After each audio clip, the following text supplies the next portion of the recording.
गांव के किनारे बने एक पुराने घर में रात को अजीब आवाजें आती थीं। घर में जो भी नया किराएदार आता कुछ ही दिनों में भाग जाता।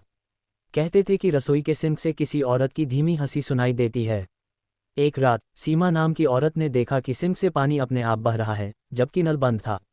उसने झुककर देखा तो अंदर गहराई में किसी की लंबी उंगलियां हिल रही थीं। धीरे धीरे पानी में से एक पीला चेहरा उभरा, आंखें लाल और बाल गीले। वो चुड़ैल थी। वो सिंक से निकलकर रसोई में आ गई और फुसफुसाई, मुझे कोई नहीं धो सकता, मैं खुद सबको धो दूंगी। अगले ही पल पूरी रसोई खून से भर गई। बर्तनों से टपक टपक कर लाल पानी बहने लगा। सीमा चीखी, मगर उसकी आवाज़ बाहर तक नहीं पहुंची। सुबह जब लोग आए तो रसोई बिल्कुल साफ थी, पर सीमा कभी नहीं मिली।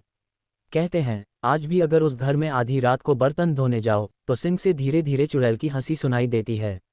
वीडियो पसंद आया तो लाइक और सब्सक्राइब करें। धन्यवाद।